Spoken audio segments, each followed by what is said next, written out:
We have Bonnie and Terry Turner today on the old Fly on the Wall. And, my best memories with them, they are two formidable writers on SNL that have contributed to a lot of SNL and a lot of movies we've both been involved with. And you'll hear about that.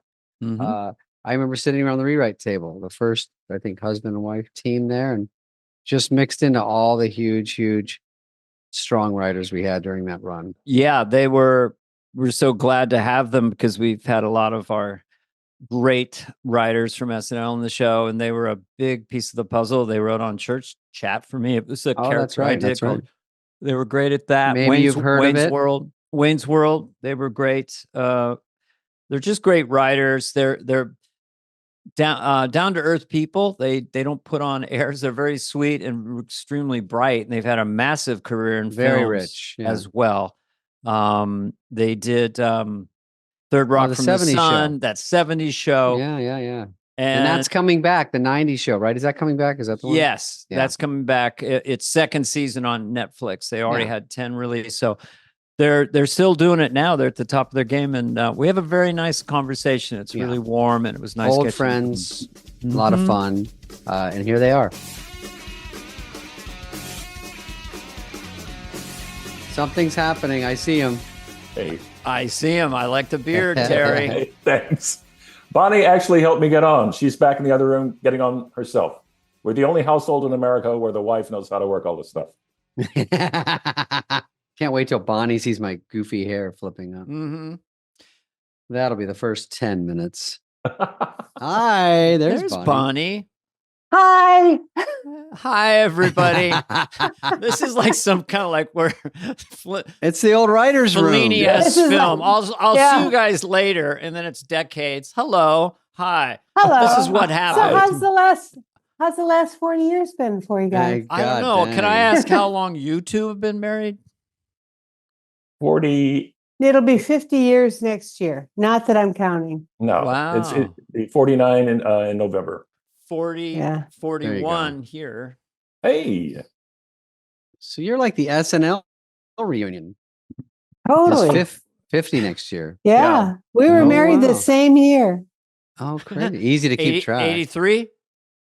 75. Oh, 75. Oh, 75. Okay. Oh, you mean the show? Yeah, no, I meant the show on Lauren's birthday too. Yeah. Was Lauren, did he marry you? Was he no. the justice of the peace? It's that thing of like pronouncing you man and Jim, what do you think? Jim, do you think? Jim, should they be married? Should they be married? Jim Downey with his keys and all his scripts in his hand, getting into his office. Into his office. I'll talk to you later. We're so glad. Thanks for coming on because we've had Jim Downey, we've had Al Franken. Oh wow, Alan's wife Bell. Working on Handy. Oh, we love Jack Handy, of course. He's shy, which we love him. But you guys are. We let him do awesome. it. Let Jack do it from a fishing location. You can get him, I'm sure, if you just let him be outdoors and talk about trout. You know trout's very interesting. So he's the only one probably that isn't obsessed with showbiz. So that's the likable thing about him. He doesn't. Yeah, he's great. He just was in his own lane. On Monday, everyone's just exhausted, and he would say that he's good. In other words, whatever he was going to do, this brilliant esoteric piece of comedy, I took a bath, and it's all done. And that was during that Monday. That would be it. The rest have to go to the death march of Tuesday night. Yeah, I go, Jack, why don't you stay up all night? He goes, well, I'm done. I can't. Why would I? I'm finished. I know. So I don't really know where to start with you guys. It's just that just putting you in context, you come up quite regularly when we talk about movies and, and sketches. But the main thing for me is like this trajectory. And I want to talk about the greatness and our love for Jan Hooks and Phil, which I feel like you two, you got different lanes on the show, but I feel like you two wrote a lot of pieces with those two starring in them because they were kind of our stalwarts. You know? I was more of a dancing monkey on the side. Yes. But I want to get to the church side stuff, but just briefly, how did you get on SNL? Because people might be curious. How did you get hired as writers? Wow. You make it pretty quick, but it was through Jan, right? It was through Jan. Yeah. Yeah. She was hired and she said they're looking for writers and we said, what do we do? And she said, write a couple of sketches and send them to Evie Murray, who was Lauren's, assistant at the time, which we did. And we didn't hear, that was in October, and we didn't hear anything until January, of course. Right. And it's waiting for they must have been great. Yeah. Waiting for Godot and waiting for Lauren. They're both Broadway shows.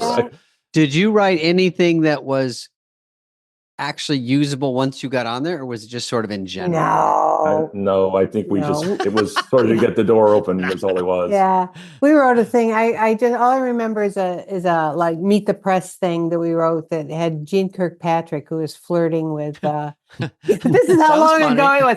Gene Kirkpatrick. Do you remember her? Flirting with Betsy Ross. Yeah, exactly. They were making a flag together one day. I had a Dwight Eisenhower chunk. Did you? Well, but anyway. Hysterical. Yeah. From my point of view, so I'm on the show. Rosie Schuster is assigned to me because I did the Church Lady in my stand-up. Yeah. She helps me develop it. She called it Church Chat. So she was very useful and very helpful. Yeah. And then at some point, you guys appeared, like from the plains of the South or something. Yes. And then you immediately started writing great stuff for that character. And the character is kind of vaudevillian. I don't know if she's aged well, but there is a combination to it. And you guys just wrote great for Church Chat that whole people love that woman. They love that woman. She is still relevant as far as I think the Church Lady could have her own podcast. Don't you, David? I mean, she's so judgmental is forever. Yeah. Yeah. It doesn't get old. No, it doesn't. it doesn't. Patronizing, holier than thou. The whole world are sex fiends and sinners except for me. Exactly. No shortage of sinners. Exactly. Perverts. Exactly. Yeah, I think she's wonderful. Mm-hmm.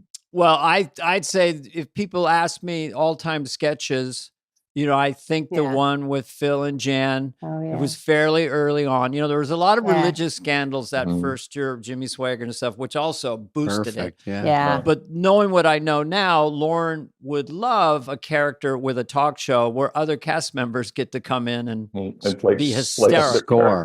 Yeah. Because they were so funny. And that was like a hysterical level of laughter, very rare in 8H. Yeah. So speak to that. That was, I think it was Janet, because we would watch Tammy Faye Baker and down in Atlanta all the time. And the line that Jan said that knocked me out, I don't know who wrote it, was it was like, it came from Tammy Faye Baker. It said, it was like devils were in a bunt pan jammed on my head and running around. And she said, and I said, they were in a bun cake pan. Yeah. And I said, evil bunt cake pan devils, I rebuke you. It's what she said. And I went, I don't even know who wrote that, but I fell out when Jan did that line. It was great. And I also, the mascara running down her face was great.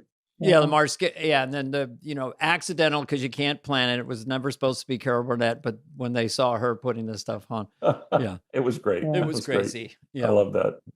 So do you keep in touch with anyone on the show? No.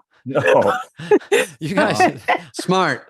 Yeah, we've seen Al, I think, more than Come on. By the way, I called Al a half hour ago just to see, because I know you guys wrote with him a lot and we're just friends and tried to get some scoop, but I don't really know where to begin. I mean, when you look back on your 7 years, 86 to 93, 6.5. Yeah. Do you look back with joy, horror, Dresden? I mean, I think it was. Yes. No, Terry says yes. It was a great experience. It was like being on a ball team or something. There was just like everybody got a chance at bat. It was hard, struggled sometimes, and sometimes it was great. Just joy. Joy is fun. When those things would hit like that, you just be great. It's served as our time there. I think, at least I can speak for myself. Served me well in that it knocked out a lot of really bad habits. You know, when you come in as somebody who's not worked in that situation before, or that pressure before, you know, and you work under that pressure, and you know, you work to the live broadcast, it makes you become a clearer version of what you meant to do in the first place, you know. And there's something really amazing about it being, you know, it's like I feel like everybody we were with, including the two of you so much, we're like army buddies, you know. It's like Oh, yeah. it's like I will never, you know, call and I'll come, and you know, and I, you know, people who when working in writers' rooms later on in our career, it's became really clear that the SNL experience makes you tougher, sharper, faster, clearer, you know, more respect for an idea and seeing it through, you know. At SNL, you have an idea, you pitch it in the room, the host locks in and says, yeah, then it's your job to make it work. And it's a fumble if you don't, when you're halfway there. Exactly. Yeah, that's true. And in a lot of sitcom rooms, I will say run by other people, not us.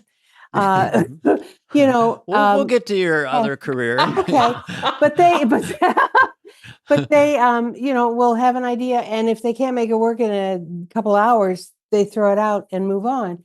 And you go, no, dude, don't throw away the idea. That's the hard part. You know, the easy part is making it work. You know, it takes some thought, but ideas are the hard part. Yeah, you get one good idea. Yeah, right. And you're there. Yeah, and you should make it work. And SNL is a clear shot at learning how to do that. It's really amazing to me.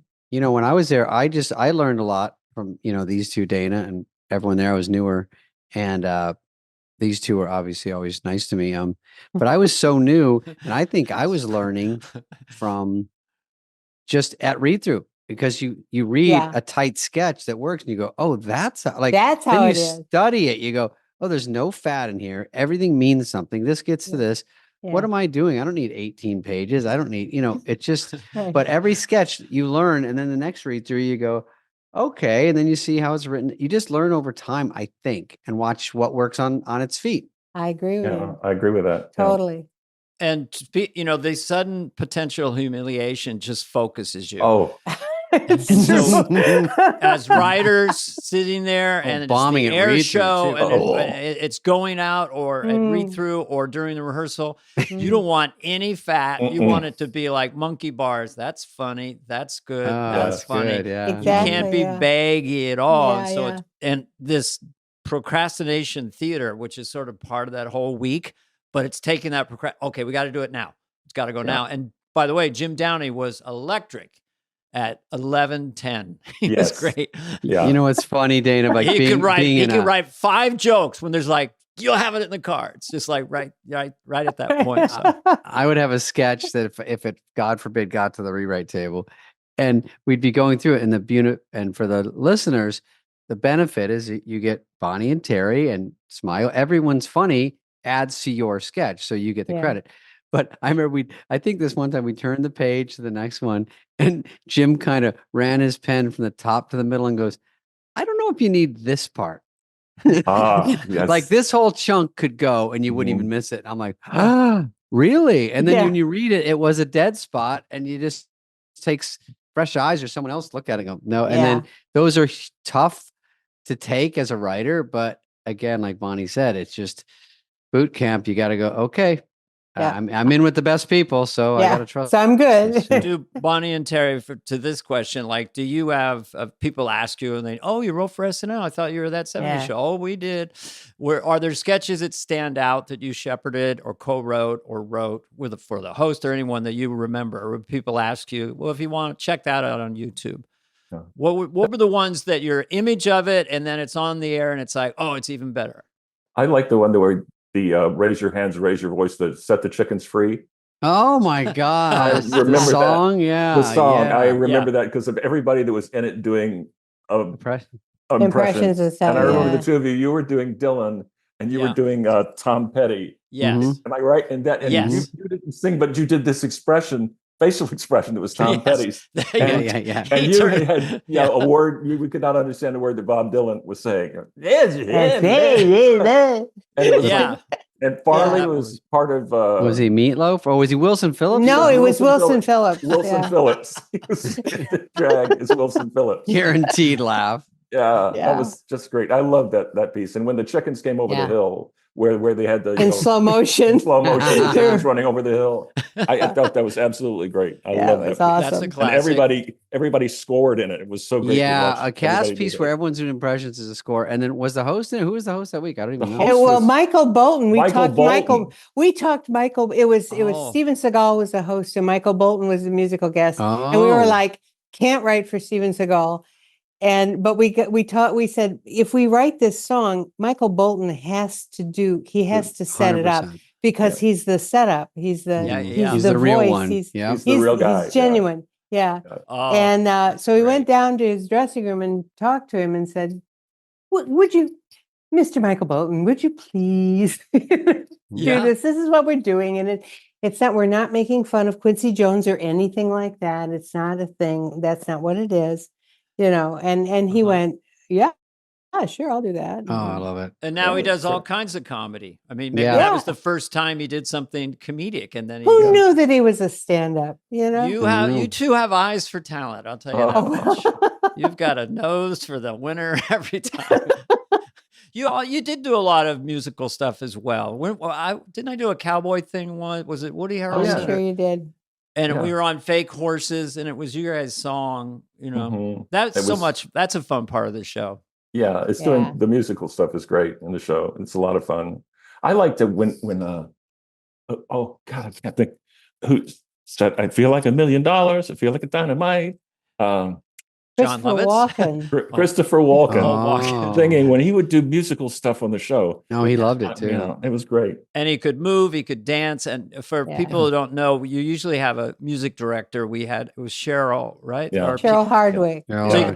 you get as a novice and a comedian, you're sitting with this person who's like, oh, Broadway show. Oh, you mean like that? I mean, oh yeah. Ding, ding, ding, ding, ding. And she Yeah. played some Santana song, the chords backwards, and that was the theme to Church Chat. But you guys would I didn't know that. fun fact for the kids. Wow. But that was so great to be on a real musician like that, where they Yeah. just and then when you get all the cast together and she tried to tell you your part, stuff like Mm. that. That was fun. What That was about the great. one that was Dysfunctional Family Christmas? Leave me alone, please go away. I'm doing fine. Leave me alone. Yes. Please don't touch me. Please don't. God, I've Remember, forgotten was that something. you guys? That was That was Yeah. that was us. Yeah, that was us. a great one. Yeah.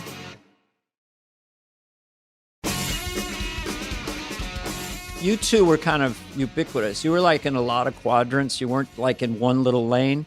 And so you would sometimes punch up things, or you'd come in, you'd rescue, write a line, you write your own thing, write for the host. So that's the way I Wayne's see you World. on the show. You were just That's so nice. just Oh, floating thanks. around and oh, Bonnie and Terry are here and they're going to have great ideas. That's the way I remember you guys. I don't know if I remembered it correctly, but I remember. We didn't have the great ideas. That part you got Yeah, wrong. No. yeah. We were always around, but we not with the great. You're right. We were utility players. No, Sure. and stars, but that's Oh, part no. of the. No, Did really? you work? Was Coneheads during SNL? It was, wasn't it? Conan? Coneheads movie. Coneheads movie. Oh, was during Coneheads. SNL. Yeah, Yeah. that was, Coneheads. I think it was. That was yeah. during SNL. Yeah. Yeah. I just want to, just for all of us, for the people at home, I'm going to read some of the cast of Coneheads the movie Okay. that you guys wrote on. Okay. We have Obviously, 5 Jane minutes. Yeah. Jane Curtin, Dan Aykroyd, Chris Farley, Lorraine Newman, John Lovitz, Michael McKean, Parker Posey, Garrett Morris, Julia Sweeney, Adam Sandler, David Spade, Ellen DeGeneres, Michael Richards, Tim Meadows, William Shatner, Phil Hartman, Jen Hooks, Jason Yeah. Alexander, Joey Adams, Kevin Nealon, and Sinbad. All Hysterical. crammed Yes, into one movie Sinbad. that Wow. didn't work exactly, but Yeah. it was it was at least a lot to look at.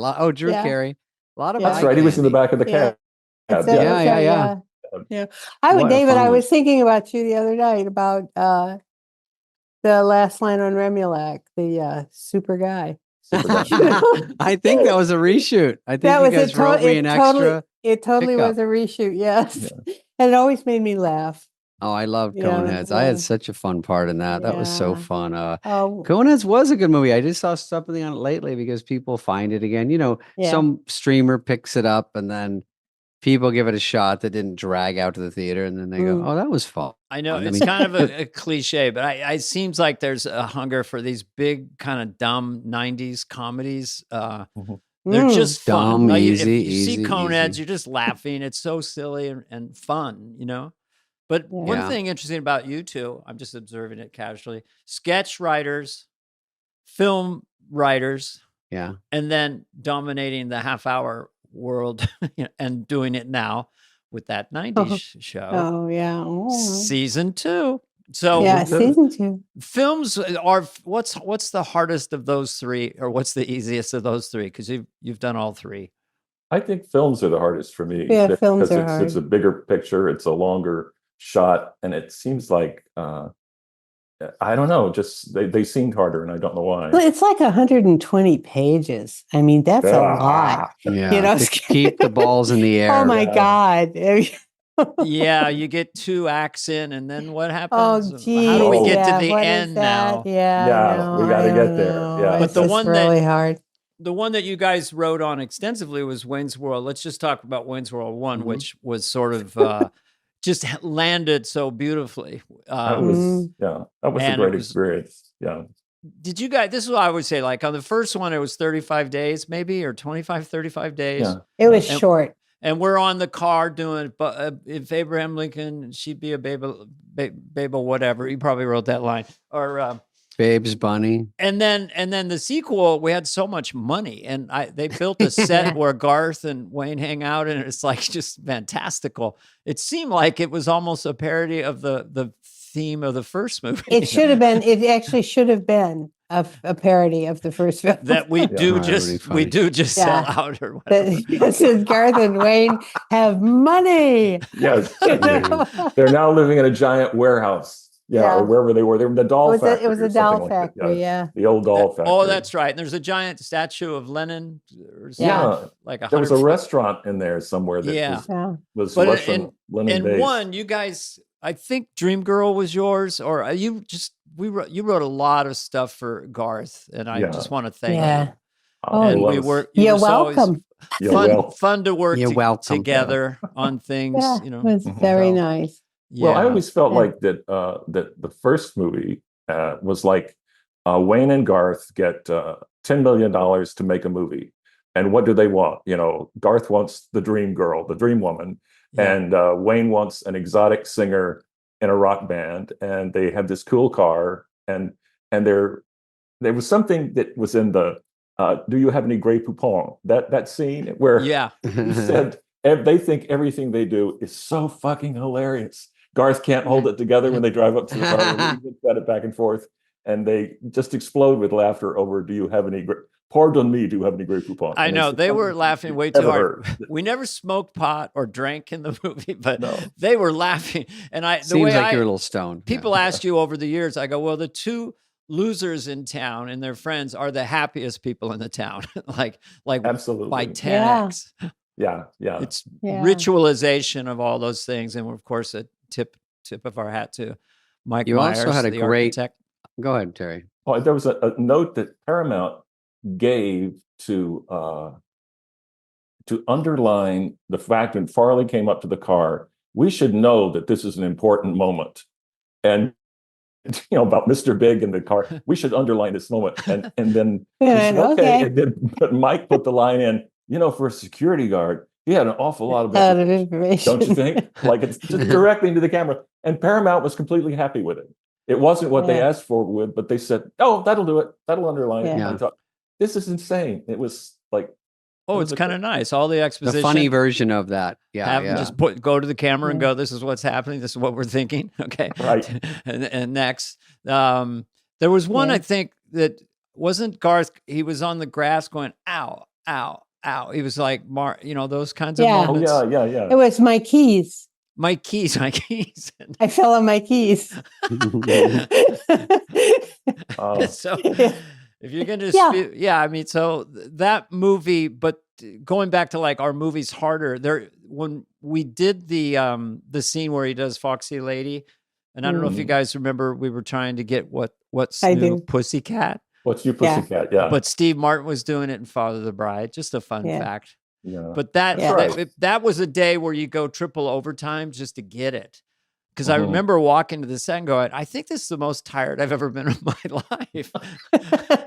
Isn't it a little weird that we're going to film this thing? But that's part of film. It gets gritty sometimes. It gets late. It gets cold. Got to get the shot. And, the other weird thing about films for us in doing them was that as we went through, Hollywood, they don't let writers on the set. The idea that Terry and I were there on the set was like a weird thing. We didn't realize it at the time because we were just, as far as we were concerned, we were just working, Following through. And there is a thing about having writers talk to the actors. You have to go through the director, and you have to, there's a filter all the time. And you go, man, if you know who you're talking to and you know what their comic buttons are and like how they're physically funny or how they're, you should be able to talk to them. Right. Because the director could kill it because they're also they don't know. It's also you two with Dane and Mike, who you two are together every day, and someone comes in from the outside and is the mediator. Yeah. It's weird. I know it is weird. It seems to come from SNL in a way. Like sometimes a writer would jump in a sketch, or even if Davey Wilson came down, a writer or a cast member go, what about more of a clubhouse feel, rather than you're the writer, I'm the performer, and There was no hierarchy. It was just archy. Just archy. You direct your own sketch. You just write it, then you go in the booth and watch, and you produce and write your own work at SNL. With people like you on the set, because if I'm in the character of Garth, I'm doing things, I can get notes from you guys because you're objectively watching the whole thing. Maybe you should go with your entrance a little quicker, just a timing thing. So I'm glad to hear that we had that. But that's what was your next movie? You did Wayne's World. You did Coneheads. Tommy Boy. Tommy Boy was. I mean, what a great title that we missed, which was Billy the Third, a Midwestern. Billy the Kid. Billy the Kid. It was Billy the working. Billy the Third. Was it he third? Was the third. It was Big Bill, Little Bill, Billy the Third. Yeah, sorry. My bad. Billy the Kid would have been great too, though, Bonnie. Yeah. Thank you, Dana. A Midwestern was a great. I'm out of here. I'm out of here. No, but Terry. Table. Well, that was such a great, and I think it was a Billy Madison bump, right? Yeah, that's what we heard from somebody said that the audience might confuse it, and because it was two people from SNL, and they might go to the wrong movie or something. Which I don't know. I don't know. Yeah. Oh my God! What line am I in? Two people named Billy. I can't keep up with that. I know. Well, Tommy took a while. I mean, Tommy Boy, the title took forever. It seemed, because I don't think, in my recollection, which is a little dusty, I don't think it was named when we got to the set. I mean, I think probably not. We have to find a new title. Yeah. Adam, I think, was shooting Billy Madison maybe in Vancouver. I don't know, but at the same time. So, but Tommy Boy, of course, just like Wayne's World, another one where it landed, and I appreciate that one. Writing a movie. How did that even come about? We were talking we've talked with Farley, and it turned out we all had working dads. Of course, everybody had working dads then, but Farley's dad and my dad had a lot in common. Not only their size, not only their demeanor, not only everything about them, but there was this one thing that happened when I said my dad used to, when he drove a truck and he had to take dinner napkins and tuck them in only at a certain weight. Well, you get this. He had to tuck dinner napkins into his belt and fold them over it because the steering wheel would rub on his pants and shine them up right below his belt line. And Farley said, my dad had his pants would shine too when he got in the car. And I went, this is weird. So we started talking about our dads and everything. Mm-hmm. And my dad was on the road a lot. So that's how that sort of started, went that way. And I was on the other end at Paramount finishing up the Coneheads and looking at the testing, and the testing numbers for Farley were off the charts. Oh, And I I didn't went know o- that. Yeah, Okay. and I went over to John Goldwyn's office, who was the president of production at Paramount at the time, and Mhm. said, "Have you looked at these numbers? This is weird. Is this weird? I think this is weird. This number is In a way good, high." in a good, And in a way. good way. Yeah, Yeah. but are you looking, has Lauren looked at these? And this is this is interesting. And John went, "Yeah, I know. And we went, huh. And then Terry and Farley had this conversation, this ongoing sort of thing where they would laugh at each other's fathers, and it became a movie. Yeah. Isn't So that does Lauren weird? say write something up about this because he's good in Coneheads, he's good on the show. Let's put something together with a salesman because He it's was like I remember nothing about how that happened. I think, do you, Terry? I don't really remember. I don't know how it I don't became. remember what the gap was. the word I got was Lauren got you two because you're great writers and you wrote well, and he said maybe it's probably for Farley, but he's like maybe Farley and Spade because it could be like a Mhm. buddy comedy and kind Yeah. of the way they are around the office. And Spade kind of makes fun of them and goofs around and they pal around. And the traveling salesman thing, because a Mm. pitch, we always laugh later, like a pitch of a guy selling brake pads in Ohio wouldn't go as far. But you have to back into it. It's like, Yeah. what's a funny Farley movie? What's a funny idea? My dad was a Mhm. salesman too, so Oh, He I related was. to that part Huh. too of like, Yeah. oh, he worked on commission, you don't get any money till you sell and all that stuff. So Yeah. I related to that, and then it just turned into reading it and going, oh, we're gonna do it this summer. What a blast! Yeah. Yeah. And it That's was a great. blast. Yeah, Yeah. I mean, That That's was a great. great. I enjoyed that movie tremendously. listen, There's We were like- something kind thank of you for that one. magic about that movie. There's a likability to it, and there's a pathos there, and then of course all the funny set pieces. It Mhm. was like Yeah. it just really feels good whenever you see a piece of it. It's Yeah. just like I don't know what It's you great. guys did, but Chris's brother, whose name just left my brain. There's Kevin. There's Kevin. Tom. Okay. mhm. Yeah. Said that they watch the movie once a year Just to visit for with sure. Chris. just to visit with Chris. Yeah, Mhm. because it really captured And Chris yeah. Mhm. in a film. Also, they can't help it because it's on TBS 5 times a day. Well, this is why it's like the Wizard of Oz, or It really is. I was on the road. I saw Tommy Boy and Joe Dirt in the same day, just on the same channel. I'm like, my oh my God, what's going on? Is this why I keep getting 3 cents? I knew it was for some reason. I love it. You were great in that film. Thank you very much. Incidentally, That was really just- wonderful. It was ready. It was well written for me and just Yeah. perfect falling into place. Yeah. Well, the two of you and, together were great. Great. Doing stuff like the fat man in a little coat thing, which I'd seen done around the office. In the writer's Yeah. room. It was Oh, in yeah. the Fat man and a little sure. coat, yeah. and- I love that it's on film. Yeah. Couldn't include all the stuff in the writer's room. No. Anyway. No. what are you talking about? I don't understand. Chris would get big laughs. Some you could show, yes, some you and couldn't. sometimes clothes would come off. Yeah.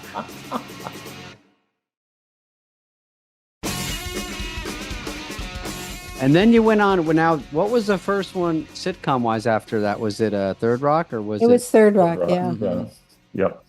And that came from. Was it? I didn't put it together with like it was a Conehead type of thing, or was that not? Oh the man, intention? it was. It This started was. with just the thing with Marcy Carsey said, would you like to do a show about aliens who visit the Earth to maybe do a book report on it or something like that? And we went, no. no. So then No, we thought would about not. And You the more take we that thought about idea and get out of my office. right now. But the more we thought about it, and we were walking down the street in New York, and a moving van went by that said the Solomon Brothers on it, and we said the Solomon Brothers. They all come in their brothers, which we traded around and moved around, but that was just how it started and went from Mhm. there. and ran forever. How'd you Yeah. get John Lithgow? Was he a first choice, or he just appeared because he's so perfect in that? It was his Bonsai Buckaroo, you know, that weird film. John had a reputation for doing odd things. And and we thought, and we'd worked with, you know, it was an SNL, and he was a host a couple times, and it was, you know, we'd written a Thanksgiving sketch, and he knew how to be really funny and very normal.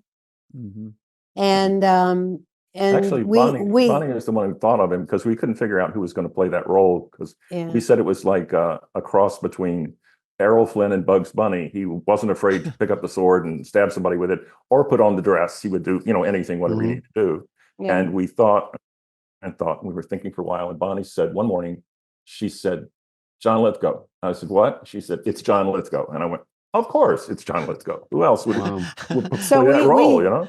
And we didn't have a full script. We had like 3 scenes and written, some descriptions, and description in between. And we were, this is all we have. And we were having breakfast. Marcy and Tom and, you know, the Carsey Werner had decided we should have breakfast with John. He didn't know that we were going to pitch a show to him. And we gave him these pages with the stuff written and said, you know, just it's about an alien. And he went, oh, what's an alien on this day? And he was what did not that very, mean? Like lukewarm? I nearly puked a muffin. Okay. You know, it was just like, oh, this is really bad. This is not good. He probably thought alien makeup every day would be, something. Anyway, he called that night at like around 7:30 and said, I hate you both. And we went, okay, great. Why? And he said, because I'm going to do television. I never wanted to do series television. Oh. And now I'm going to do series television. Now I'm going to do series television. How fun. Well, good for us. This is good for, it's bad for you. It's good for us. This is great. We shot it for ABC originally, and ABC was not keen on it, and it jumped networks, which very seldom happens. And then it would end up on NBC, and they got it as a mid-season replacement, and we shot 16 episodes or 15? 13 episodes, and it never aired. In the dark. We said we're in the dark because we shot it in front of an audience. They got to see the pilot, and then they put it on the air after half a year or more of shooting the show, and then they put it on the air and it took off. But it was very, very weird that people were coming in to watch a show that nobody had seen, and for some reason it worked. And you know how you just get into a project and you go, well, I'm in it. So we'll just keep working, Cross fingers. Right? How many times has that happened to you over the last 40 years? Yeah, of course. You know, several times, right? Were you at CBS Radford? Yeah. I think I was in Just Shoot Me right on the same time. That's right. You were there. You were there. Yeah. Yeah, because which was a very funny show. I love Just Shoot Me. Yeah, it was great. It was David, great. I always say David was the Fonz of that show. He totally. You're right. He totally I mean, meaning was. it as the, you know, the kind of the whatever you call that character. The character, Yes. I The guy was the very cool idiot. Yeah, idiot for sure. The cocky idiot. But cool it was funny idiot. because one episode Yeah, they find definitely out cool. I have a big wiener that Finch does, and then they saw me.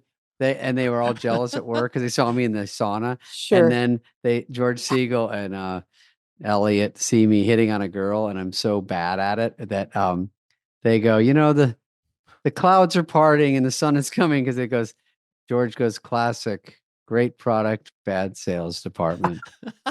That's a good line. That's great. And they walk away happy. Yeah, that was such a fun show. And that was a fun show. And you guys did. So it was 70s. No, it was Third Rock, then 70s show. Then 70s show. And then was it 80s show? The 80s show. Yeah. I think Brittany was on that, maybe. Yeah. Brittany Daniel. And then there's 90s. Yeah. Mm-hmm. Can I ask you guys a question? Yeah. Sure. Before we get, I remember the first time I met you, and I'm not even sure if I remembered it correctly, but you said something to the effect of, we're going to work really, really hard, and then we're going to move on. retire or do something else. I don't know. This is like when you first came in the office. I probably misremembered that, but I was just curious because all this success, and I know there's other little things in between, but basically the show, the movies, the TV shows. Did you guys take kind of a hiatus before you came back? Did you spend, or were you been working since all the way through? You before the 90s show, you mean? Oh, in these last 10 years. Was there a time when you were? We stopped. We just stopped completely. Yeah, we stopped. We became serial renovators at that point. We renovated the apartment, we renovated the house, and that was what we did. We have to do something, But and then we started back up. Tom Warner wanted to reboot the show, and Marcy said, "If you'll do it, I'll do it." And we said, "Okay, we'll do it." Yeah. And recast it. The fun thing is actually the casting on it, because the new kids on it are good. They're great, and we get to work with Deborah Jo and Kurtwood again, so that's fun. Well, those two, I mean, are Kurtwood Smith. There's something about. I mean, he is just so funny. Well, he carries the baggage of the Dead Poets Society. I guess when the son that commits suicide, Yeah. It was like when we told the first cast that the grandpa in the the show was going to be Smith. Kirkwood. Yeah. Everybody went, "Oh my God." Because "Oh my God, the guy whose son kills himself. Oh my God. He's going to be the dad." It was like, he's going to be the dad. Yay. So people don't know, you came back and you did season 1. It's on Netflix, 10 episodes. Yeah. The 90s show. It's well received. I read some reviews. People love it. I try to do the homework, but then now it's back on season 2. And when does it premiere?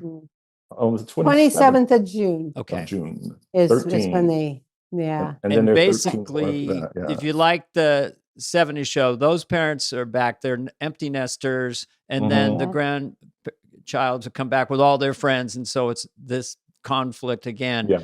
And Deborah Jo Rupp and Kurt Woodsmith are back.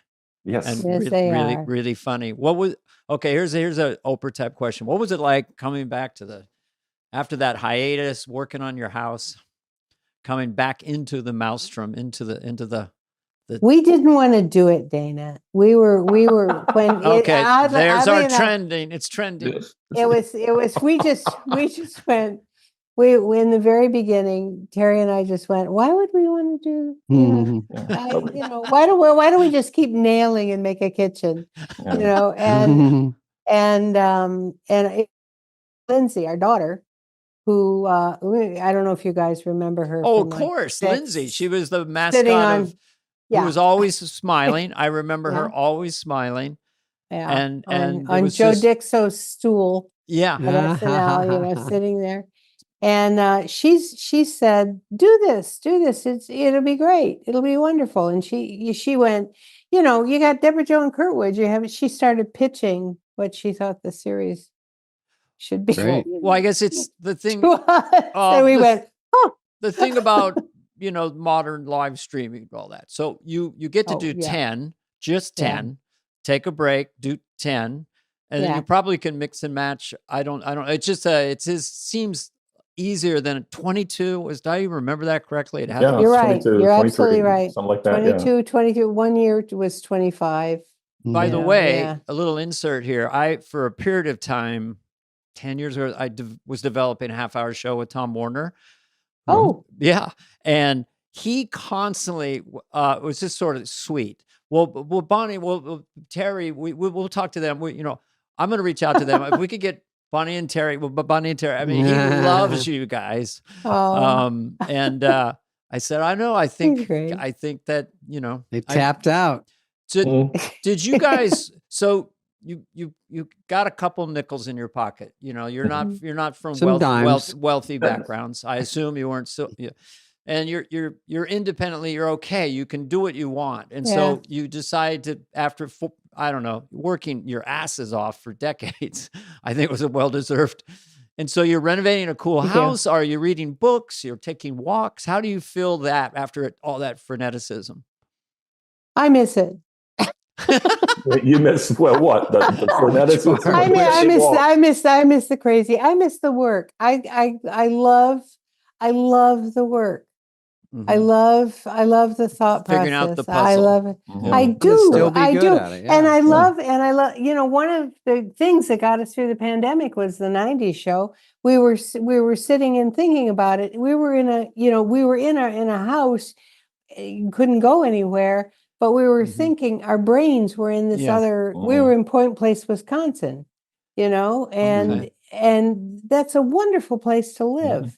Yeah. And What's it, you know, the general area? Are you in Point Place? Like a casual street address? Where would you be? Rugby I'm Drive. kidding. No, don't give it away. 2415 Rugby Drive.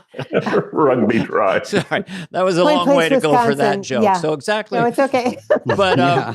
so I get what you're saying. So your brain is occupied during the pandemic with thoughts of this, and I do think from the stuff I've seen, the cast is really good and very likable. All the young people, and so that's also sort of a kick, right? Now you're meeting people first time in a TV series, and then you guys come in like rock stars. I assume not that you would present yourself that way, but like, hey, they did the 70s show. They find out what you did. They're like, oh my God, they've done all this stuff.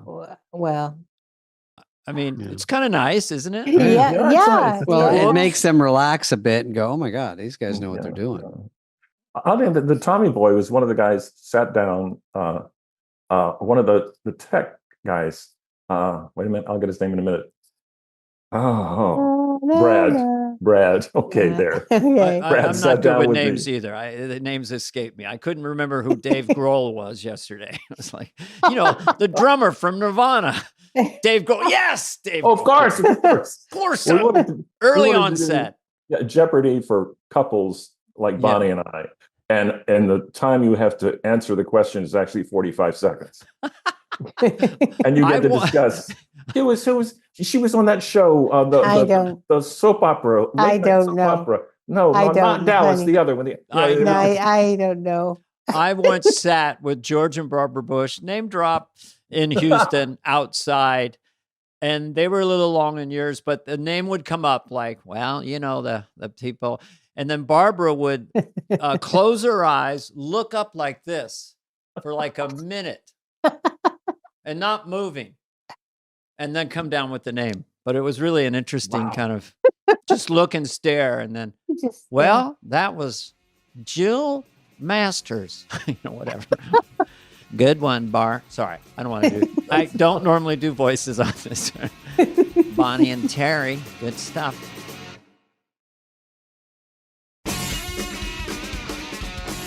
Well, you guys, I guess we'll let you go, but what a blast. It's so fun to just talk about all this stuff. This was wonderful. This was lovely. It's so nice to see you. How fun. I wish we were going to dinner. This is like a dinner, basically, with no food. It we just talk. Next time we'll do it. Probably don't know the answer to this. Did you guys go to the 40th? Did we run in each other there or no? I think we did. We were there. It was just like, it was like 3,000 people. It was just like, it was a sea of faces. Especially at that party. You couldn't even move. It was insane. So do you plan on going to the 50th, and would you wear the same stuff you wore to the 40th? Yeah. I totally will. All right. I always dress like a cellist. So smart. You know, well, it's black. It's easy. You know. And you carry a cello. Anything between my legs. It's hey, wait, what? What? Hold it. A cello, you know. You've kept it clean until now. Yeah. It was a family show. You ready for this? It go like this. Sorry. I apologize. Who doesn't love Bonnie and Terry Turner? The I don't know. You guys are so humble and normal. It's hard to go. Some of the greatest, you know, archetypal, a big part of the zeitgeist the last 40 years of American comedy and film. I mean, right? Thanks. I can bring out Icon, or I could just stay with an important part of Americana film comedy. Whatever you want to label it. So last thing I just want to ask is, you're not currently in production. Are you actually, you're just in your house and relaxing? We're relaxing until probably November. Yeah, we're watching cuts of the show and doing editing notes and things, but we're doing it all on Zoom. I know. What a gift. This is my job. This is where I work. Right? Yeah, it's great. Yeah. And then I get Paula behind the door. But anyway, I don't even know what that means. Yeah. You guys look great. Thank you. You look wonderful. And you sound wonderful. We're and doing it's good. This to is just see like read through for me. Just like Zoom right by the lights. table. For the amount of damage I've done to my body, you know how much I like beer on an airplane. One final thing I remember, we're going to fly, and I don't like to fly. I think it was from LA to New York or something. And Terry was talking, and Terry's going, well, I have no fear of flying. I go, wow, that's great. He goes, but I only fly Delta. That's the only airline I'll fly. I just thought that was kind of funny. I have absolutely no fear, but I'll only go. Do you remember that, Terry? Fly Delta, yeah. I will only Delta to this day. I like Delta, yeah. One fatal crash, and it was a wind shear factor, and they asked the tower to go around, and the tower would not respond, and they landed in Dallas, and the plane went down, but most of the people walked off the plane. A lot of the people did, and there were some fatalities, but that's been the That's Delta. Delta. You walk off car crashes.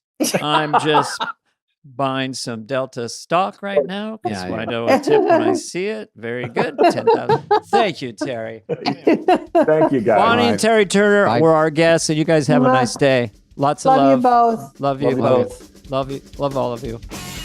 This has been a presentation of Odyssey. Please follow, subscribe, leave a like, a review, all the stuff. Smash that button, whatever it is, wherever you get your podcasts. Fly on the Wall is executive produced by Dana Carvey and David Spade, Jenna Weiss-Berman of Odyssey, and Heather Santoro. The show's lead producer is Greg Holtzman.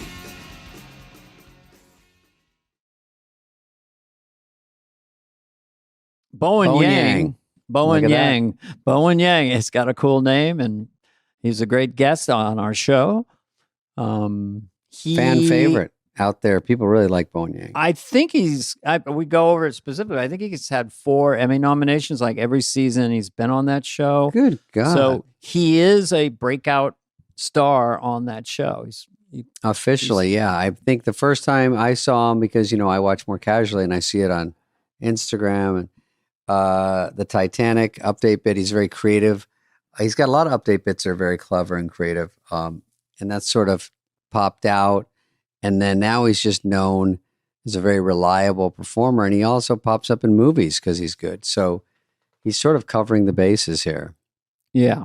And he talks about cringe comedy. It's a very interesting discussion about his process and about having fun, really, in the end of the day on that show. And he's got great timing when you watch him in a sketch. He's very, very confident out there and always scores. We got some Lauren stories, of course. We talked about that doofus Sarah Sherman because we laugh about her. She's always so funny, and they're very tight on the show. Yeah, and we don't want to give it all away, but let's get to Bowen Yang.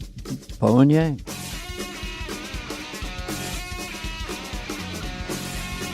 If there's a movie about me, Dana, I don't want everyone beating me up. They're like, this is his life. He was always getting beat up. And so my descendants would not like that, I hope. The start of the movie is Chris Farley holding you over his head and throwing you across a basketball court. That's the cold opening. That's in between takes. Yeah, that's real. And what would be the sound that our sweet friend Chris would make? Then he goes, that's good. Yeah. He gets nervous. It's great to have Bowen on because now we're talking to, because when I went on Smart List, I said, I'm going to make this easy. I know what a guest is like. So you do a podcast. So it's already, you get the whole thing as opposed to, can I ask questions or what do I say? I might not, but I think every show has its own unwritten set of rules or whatever. And I guess so. You just gotta like learn how to get in there. You guys are really good at it though. Thank you. We like to send 200 episodes over to each guest just to get a feel for it. Yeah. So they can listen all the way. What about Sarah Sherman? What's wrong with her? That's my first question. What happened to her? What's wrong with her? Are we all like in this limerence phase with Sarah? I think the three of us are all equally obsessed with Sarah Sherman. Yeah. And we're coming at different angles. She's a one-off, and it's so refreshing. I mean, you can't even. I wouldn't know how to describe her. Yeah. She's So charming. She has like an intergenerational appeal. She has like an gender appeal. But I think like as a gay guy, I'm obsessed with her. And then in YouTube, as straight guys are obsessed with her. Like she just has this universal appeal that I need to get to the bottom of. And I would love to have this whole episode be about her. We have to get to the bottom of it because she had me at mullet, and then she was funny, and then she's bananas, and then cute as a button. And then she goes on the road, and she's so funny because I just see clips, and I'm like, Sarah, what's going on the road? She goes, I don't know exactly, but it's very funny, and she's got a great show. So, but really enough about her. Let's bring on our second guest today, Sarah Sherman. Boom! I would be so thrilled. She would love you. She throws a party wherever she goes, whenever I've seen her, and then we're invited. And sort of like someone, at least on the surface, who's knows how to navigate life a little bit, maybe not take it too seriously. I don't know. You know her so much better than I do at this point because you've seen her under pressure, under stress. Sure. How is she under stress, and how are you under stress? How bad does it get on that freaking show? I think we're okay. She is, her and Dan Bulla, bless them both, but they will stay at 30 Rock until like 2:30 in the morning on a Thursday, trying to like get every page right. And I am someone who is going to call it at like 9:30 and be like, it's time to go home. If that's the writer's table is what he's talking about. Probably the rewrite day. They read the sketches on Wednesday. I'm telling our audience, it doesn't know anything. At 200 episodes, they don't understand it at all. So and then Thursday they pick the sketches, and then the writers would come in maybe with one of the cast members, whoever wrote it together, and the table rewrites. Is that sort of still how it goes? They go sketch by sketch, ends with. I mean, now I'm sure people have told you, like, we usually don't have a cold open until Friday. So the cold open does not get a rewrite table usually. Oh, does a cold open do a read through? Most of the time you don't get a cold open read through until Saturday at Saturday tables. It's pretty wild. Especially if it's political, you want to wait as long as possible in case somebody so some crazy thing happens, which is the rhythm we're in now as a culture. Know. You feel like it's high hurdling this and now this, and then what's next? It could be good. Don't know. But I was just curious about how relaxed you seem. I mean, it seems like this is a trajectory of on camera. It's like, for our audience, you were first a writer and then you became a feature player. And you seem to, then the audience discovers you. And then there's this sort of massive leap that you make forward when they know you. Here comes Bowen. And you've made them happy every time they see you. What phase of that are you in right now? I think you're in the last one, but maybe. But did you guys ever like take this time? Let's say this time of year, we're recording this in like late August, like right before the season starts. You buckle down just a little bit, and you're like, let me like get stuff in the tank, and it never gets used. But you're like, let me just like make some. Of course. That's the thing for sure, is that you start thinking of sketch ideas in August or anything you think of, it'll never make it onto the show. No. You just feel like you want to have ideas, but then the week comes and there's nothing like that week. Right. But to answer your question, I think I'm in the stage now where, and I don't know if this is me tricking myself into anything, but I always want to go into each season as if it was my first year. Does that sound pathetic or something? No. I think that's good to never not kind of worry a little bit is healthy. Yeah. I got this. But you have to. But like that place will always knock you on your ass. Like no matter how developed you feel like you are, right? Like, and especially like I'm really curious about what'll happen if the show is still around for when I like return and just say hi to people or something. Just to like visit the halls and like. Say hello. Like, I wonder what that'll feel like, because that'll be bizarre. Have you ever gone back to your high school on a Sunday afternoon and walked around? That's what it feels like. Okay. When I went back, I go, everyone's so tiny. These rooms are so tiny because I grew so much when I left. And then I came back to host and I was like, oh my God, I fit in here. Yeah. I think when you're in the summer and you're trying to think of ideas and you're just really doing anything to get a head start. That's kind of terrifying. Do you have a writer? I think Punky, we just talked to Punky and she said she had a writer or she was great. Or she was assigned a writer or maybe or just one kind of gravitated. Do you have someone they let you bring on or you just work with everybody? I think I tend to work with everybody. I was working with Sudie Green, who I went to college with, and she got hired she was like the first person in our little like coterie of like comedians doing sketch at UCB, like mid 2010s. She kind of got like raptured up into that spaceship first, and we were like, oh my God, like someone made it. And then she kind of shepherded my like little lamb ass for the first season at SNL, and then she ended up working with Maya and Marty a lot, and then she helped Maya with her Kamala, and so I think she'll be back for the fall when Maya's back, and then Sudie, so it was Sudie Green, and then she left, and then there's a writer Celeste Yim who also works with Sarah, but they were gonna leave, but I try to sort of like my goal every season is just to like see like I don't know, just throw a wide blanket on everybody. Sure, you want everybody to write something. You want to be available for every idea, anything. Exactly. Yeah, exactly. And I think this is just something I think you might find flattering or interesting. It was for us. So we first started this. Tina Fey was like our fourth guest. Oh, and so we got to discussing SNL and comedy. Yeah, and then she just said, "Have you seen Bowen Yang do the Titanic iceberg?" She just said, I'm not saying it as eloquently as she did. She said, it's something new. It's an angle that's just different. And I thought that was cool. I hadn't met you at that point. I thought, what an interesting thing to say. But it was, I don't know, how to describe that coming about? Because that landed hard. Yeah. And no one expected it to. But it was this thing that we did at Read Through, and it kind of just happened, and people were like, "Oh, that was cute."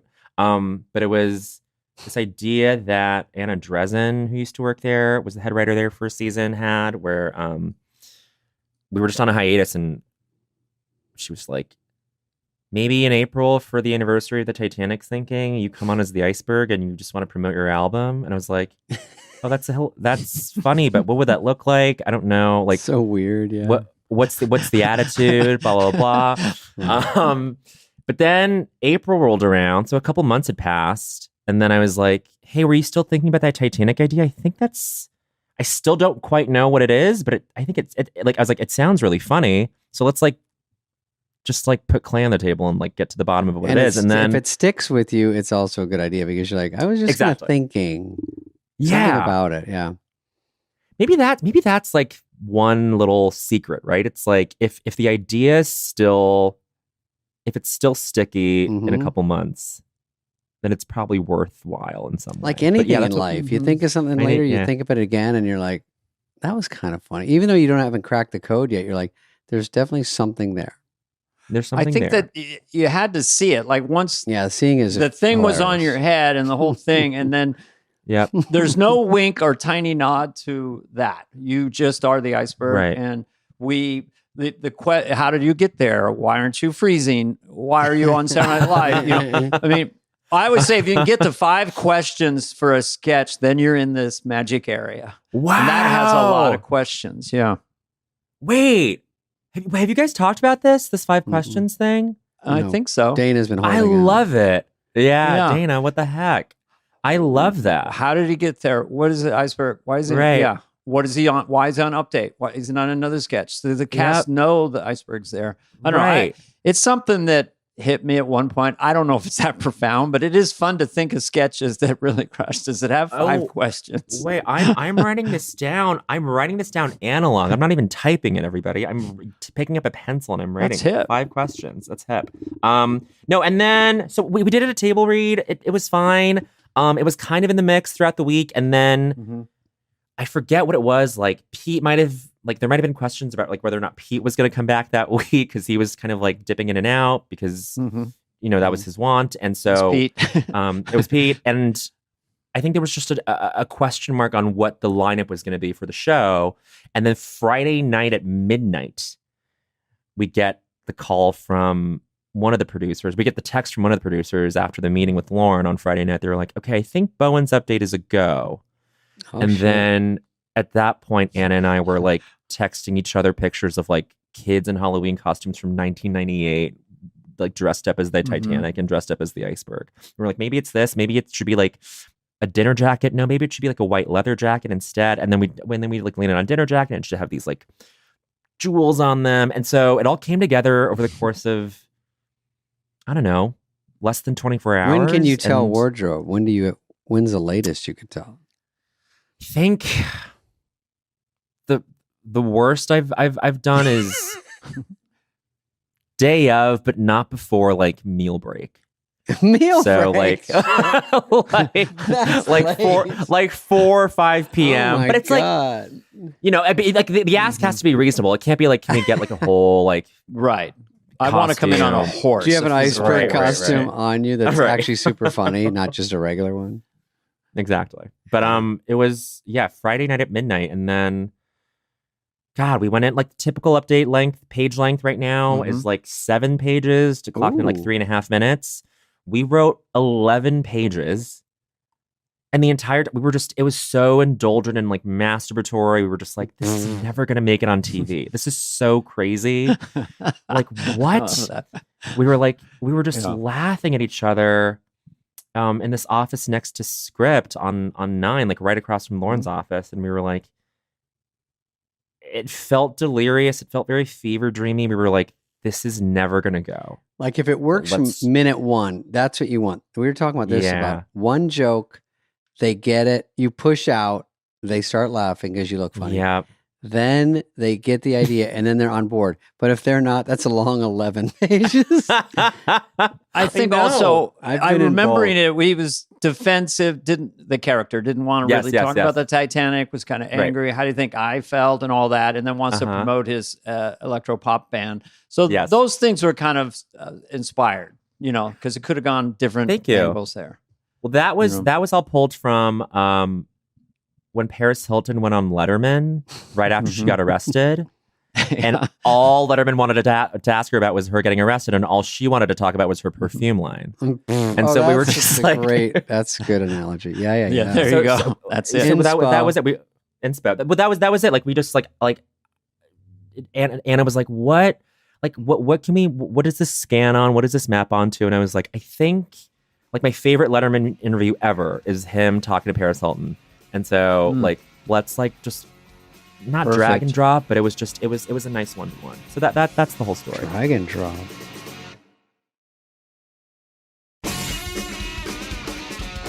I have a question for both of you. Because I came in as a full cast member. You guys came in as feature writers. And is there an advantage and or a disadvantage? Because you're seeing the show, you're seeing the cast members do their thing.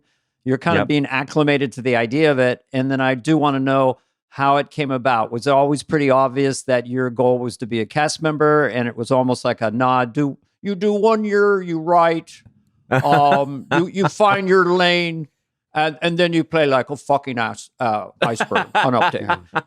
Really, Lauren? Hey, Svengali. David? I'll let Bowen answer this one. Bowen, you're first. What do you mean? Oh, okay. Well, but I would love to hear David's answer. I'll do it. My answer is it's 22 minutes long. Here it is. Okay. I was born in Arizona. Oop, back too far.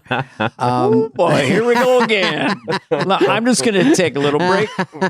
Sandler, when I tell him a story, he goes, back too far, speed it up. So anyway, I basically was a writer performer with Schneider, but they said, don't write yourself in. They said, for sure, don't. Right. We got so many people. I didn't want to be a writer. I didn't know how to be a writer. So write yourself in, maybe a line or two here when they have punky kids. And then they would, if you had too much, they would pull you out. They'd say, that's 5 lines. Give that to Mike Myers. And I'm like, oh, fuck. So you do that. It's just so hard to write for myself already and then write for someone else and writing a sketch. So it did take a long time to learn that stuff. And then, and then we came back for the next year and Schneider put himself in Copy Machine and I was flabbergasted. I'm like, Rob, you're breaking all the rules. And then it got on and I was like, wait, no one said it was fair. And I was like, oh, it's not fair. You took it out of my mouth. I was about to say that. So, so it's okay because I think that technicality I learned was, it was something that they said, if you do it the best, you can write it for yourself. But if it's just a funny idea for a sketch, give it away. So Rob did that well. Yeah. Well, that's funny though, because I feel like you're lucky if you have someone like Rob there to show you that like you can just break the rules, and if you do it well enough, no one's going to say anything, or no one's going to take issue with it. Right. You know, that's what happened. I was like, "What are you doing, dude?" But he was very like, "Fuck that shit." He would always write himself in and make them take on. Adam wrote himself in so fast, and I was like, "This is the way we do it here," because I was brainwashed. But and when it worked, I'm like, "Well, what am I doing?" But they had hookier stuff, so it was harder for me. So, but I could see it. Like Adam's stuff was so a little nutty, a little left to center, and it was really him. And I'm like, shit, I am not really like that. I'm more dry jokes and whatever the fuck I do. So it took it took longer to get a foothold, but they kind of skipped some of the rules and it worked out. Yeah. And I have to, true confessions. Remember when you came to my office that one night, you were a feature writer, and I said, first thing you never do is write yourself into a sketch. And I regret that. Well, but it's true though. My point is that my other point is that we all had seen you. We knew you were funny. Me and Dennis and Kevin, and we knew you and Schneider were stand-ups. We'd seen you kill at clubs. So when I saw Schneider out there doing the Copy Machine, that's something Rob would do. Yeah. Bowen?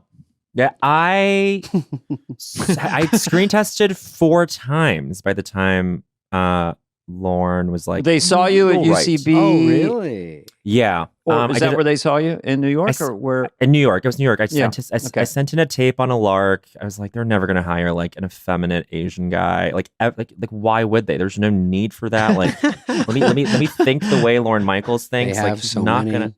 They have so many. They've got Leo there. They've got Rob. I was just like, this is just never going to happen. So I'm just going to have fun with it. And then tape was kind of went just cleared each stage gate. And so I did like the UCB showcase, and then did screen test callback 1 year. Then Lorne just decided to throw another round of screen tests in March of the following season, and then holding deal until August, and then that was the 4th time. Holding deal. So yeah, that was like, it was the first time I was on one. Like, it felt so special. Oh, holding deal. For people at home, that means what? You get paid to do nothing until they decide.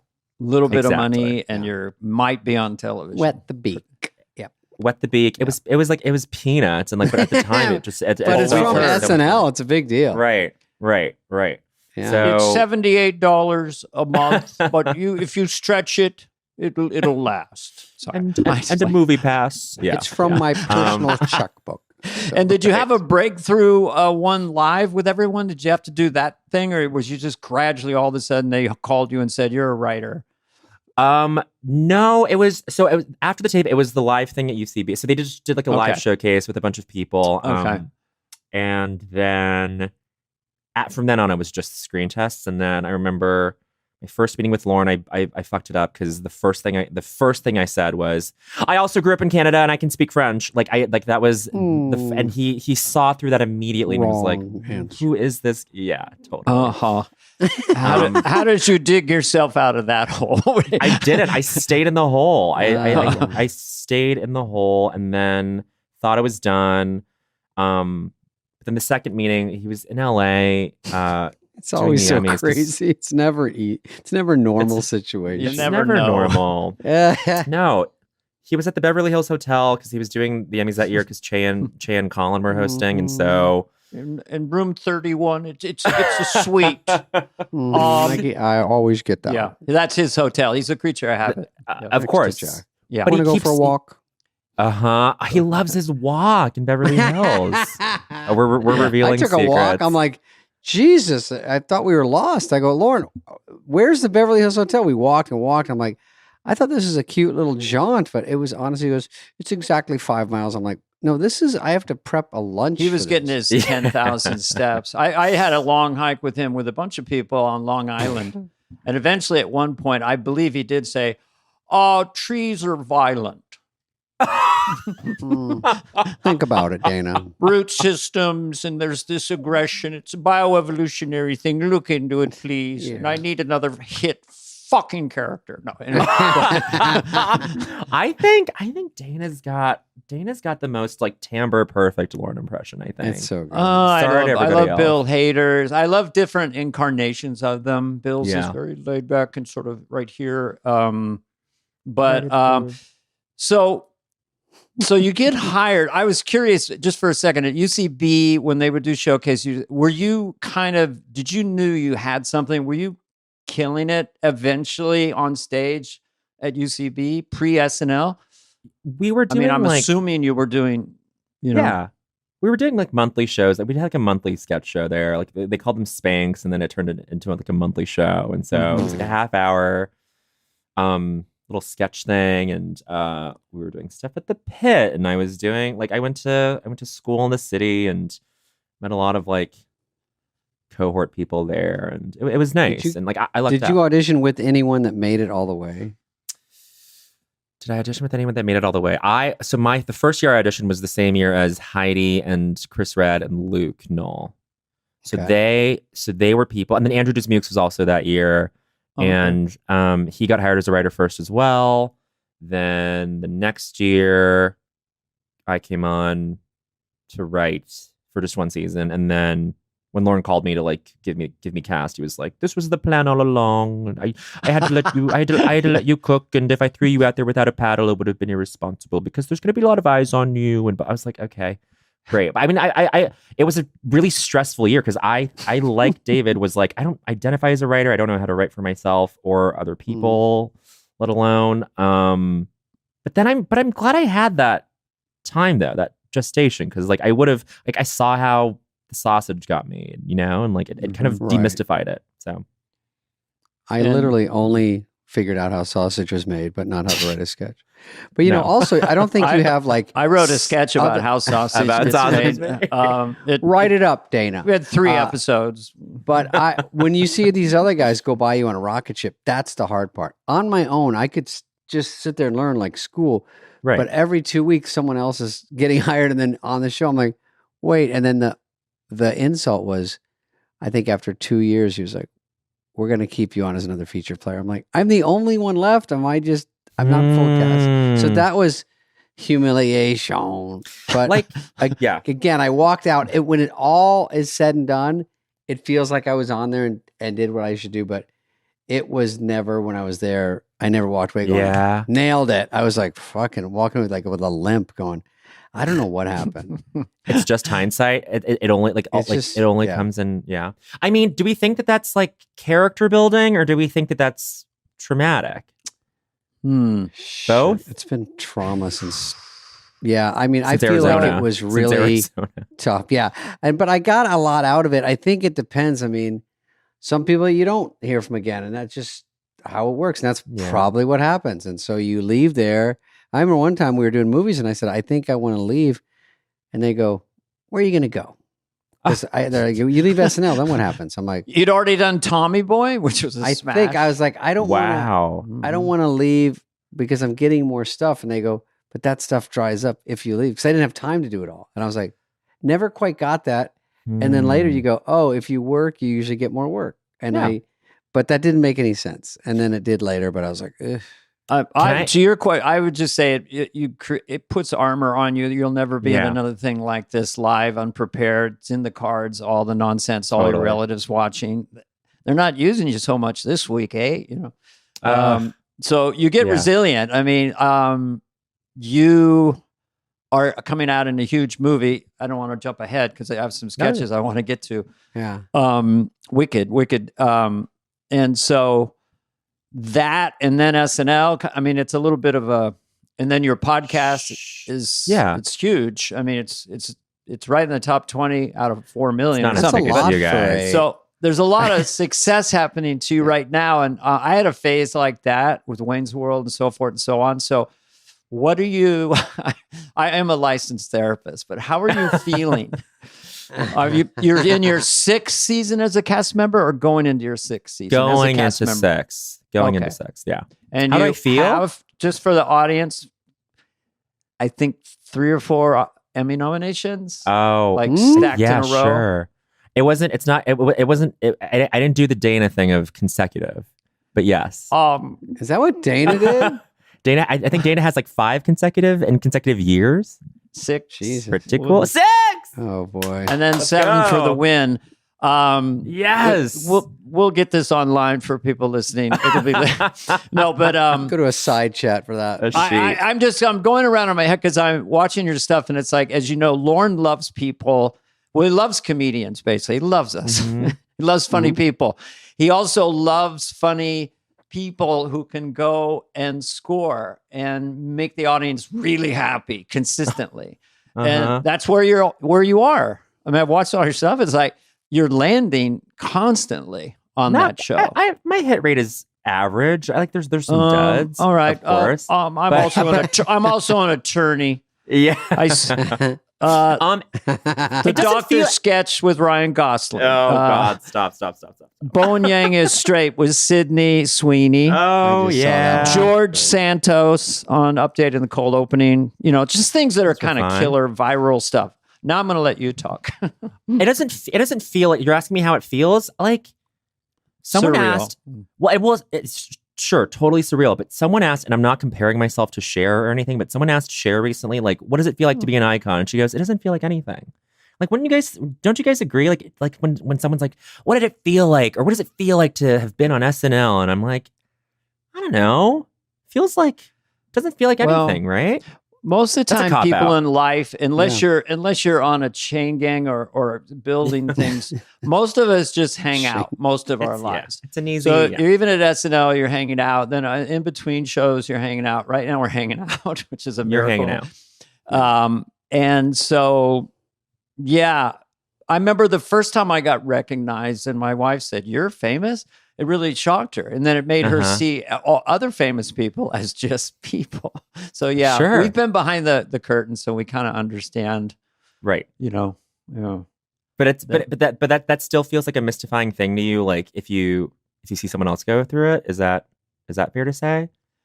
I relate to it. I'm interested in it. When I watch because I can get Saturday Night Live, which is great, on Peacock at 8:30. On the West Coast. On the West Coast. So I'm watching it live a lot more. I get the YouTube clip. So it's kind of fun. And I watch, I notice cast members getting confidence, a sketch they're breaking through. That Saturday Night Live is unintentionally, I think, unless Lorne is more brilliant than people give him credit for, that it's a reality show. You take unknowns, you put them on this show and see how they go. Or you take a football player, hey, maybe that guy can do sketch comedy. Yeah. So the show is always entertaining and interesting to me because I'm kind of watching it from this other perspective. Yeah.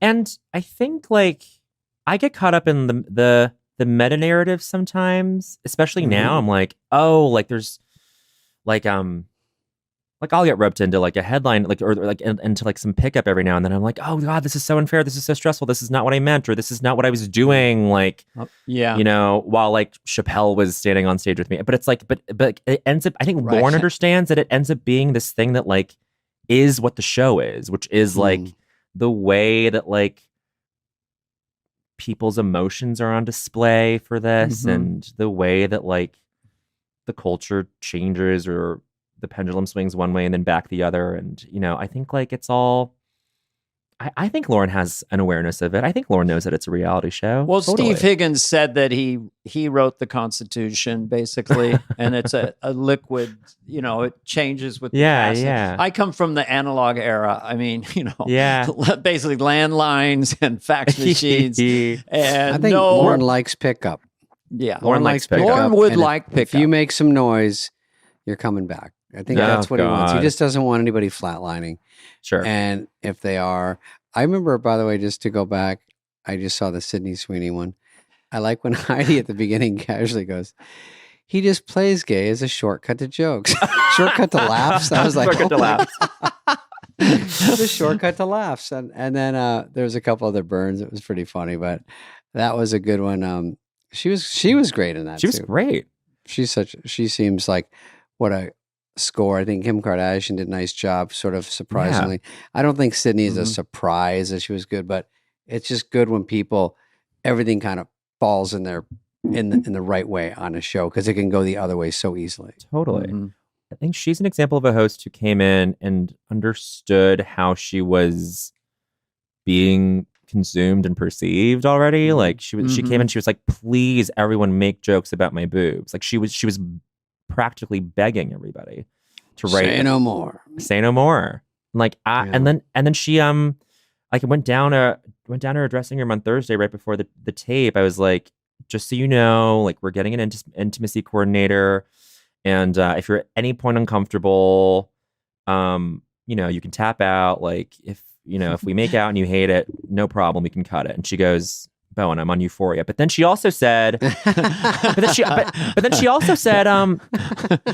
she goes, you're living every gay man's dream by like having sex with me. And I'm like, how do you know that? Like she knows that like she's so raw sexual power that like anyone would be thrilled to like simulate sex with her. It's so crazy. Were there hosts like that when you guys were there, where like it was just like some like I had crushes on hosts for sure. Sometimes you see someone that's really like an actress that's great and they come on, and then like anything in the world, their personality or their talent during the week just shoots them even higher. You're like, oh my God. They're either super cool or they roll with anything, or they're just good in the sketches or nice to everybody. And then you're like, it goes up. Or some people, they can lose points. Of course. I think Sweeney seems like a good one. And Dana worked with a lot of great people too. Yeah. This goes back. It was Dolly Parton. Phil and John are talking to Dolly. And she's got a little cut the whole thing. And she goes, all right, well, I'm going to look away so you boys can look. Let's get it over with. And then, her monologue was great because camera just kept going over to her cleavage. That was a great monologue. Yeah, she had a sense of humor about the whole thing. And when you talk to her, she's really just kind of this brilliant songwriter. I mean, she created Dolly Parton. Yeah. But, the theme to Bodyguard, I Shall Always. Was Britney Spears the one that had the boob monologue where her boobs are moving? The moving tits? Yeah. That was so funny. Really good. What a great, not easy idea, just a good idea that worked. Mm-hmm. Yeah. But she had to buy into it. Yeah.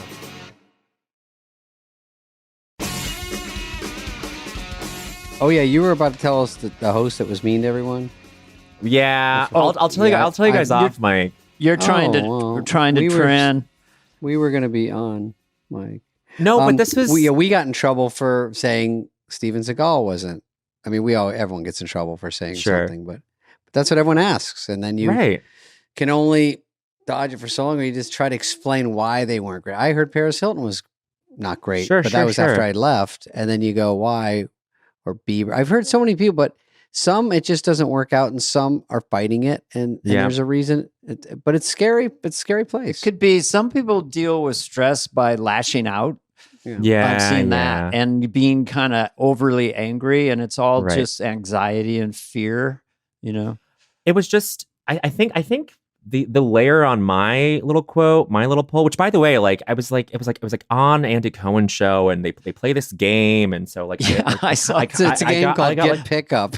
It's a game called Stay on Another Season, but you didn't say the name of the person, so I felt it was pretty benign when I watched it. Just saying there was this one, but then at the game of because of all the. I think it was the game, and I think it was me saying that this person made multiple cast members cry, and I think that is more about that is more about the environment of the place. That's like Wednesday, like some like like imagine like you stay up till 4 a.m. writing a sketch, and then the host is like, I fucking hate this. Like you're gonna have some your nerves are frayed. You're gonna have some weird, bizarre emotional response. I'm not saying I was the one who cried. You're exhausted. You're emotionally spent. I get it. I mean, did Lauren Andy Cohen show tear up at all? Did Lauren? Lauren. Fade in on Bowen. He's dressed as a Irish potato. Potato. Irish potato.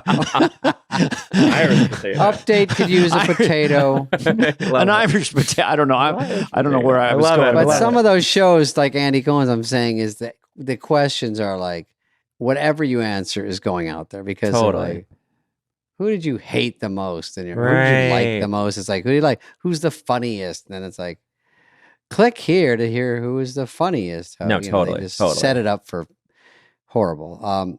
But you survived. Gossip is in our DNA. I mean, the Homo sapiens from 200,000 years ago. Excuse me. The gay sapiens. Yeah. There you go. By the way, I mean, in the gay community, because you're the first person to really have so many sketches around someone being gay. I mean, the gay Oompa Loompa is especially hysterical. Thanks. Are you embraced? Are you iconic? Are they? Is it because it, or are you ridiculed? How does it go over? I think there's a healthy. I think a gay audience is always going to be a little leery, and they're always going to be like, "Well, I could have done it better." You know, like there's what a drag. It's I think it's healthy. I think it's like a fun. Like I can't. I think so too. Just like us. I think. I mean, it's just. I was told they're jealous. Yeah. The closest I got because I was from San Francisco in the stand-up scene, had gay friends, and they said the church lady would play at the gay bars. Of course, in San Francisco, they would play the sketches, and I go. I just thought it was flattering. Oh my God, no! Church lady is very gay iconic, and David, I will say, I think no, and this is not something SNL related. Honestly, I think Just Shoot Me is like very queer canon. What is it? Queer canon. Just Shoot Me is queer canon. I think like there's something about like you and like Wendy Malick and like Laura what's her name? Laura San Giacomo. Yeah. Like I think like there's something like it was like the first sitcom that was like at a magazine, and so I think I think gay people of a certain generation, magazine. A model magazine. So it was all that world. And then that was honestly how I first discovered David. I was like it was before I was aware of what SNL, the history of SNL was. Right. Mm-hmm. I just moved to the States. I started watching TV all the time from Australia. Oh my God. Yeah. From Canada. It was Australia, then Canada, then Canada, then the States. Yeah. You know what's funny, Bowen, is that for a model magazine, there was no gay person on the show. Sure. Unless it was me. I don't know. I mean, is that what you're telling me? Your character was gay the whole time. You were like, the gay Finch was our favorite. I'm like, oh my God. That's me. Finch. Yeah, I don't know, maybe. But I loved Wendy on that show. She was so, I had a blast with everybody. And I thought Wendy, every read through was so funny as Nina. Fantastic.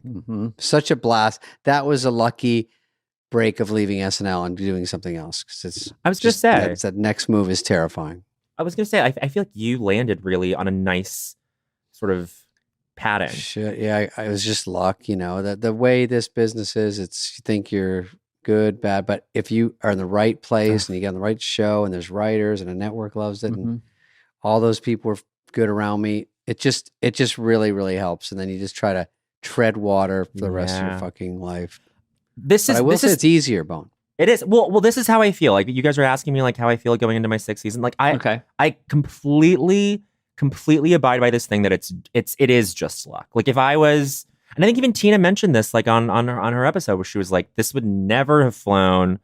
Like the iceberg would have never been on the show. Right. Like even 10 years before.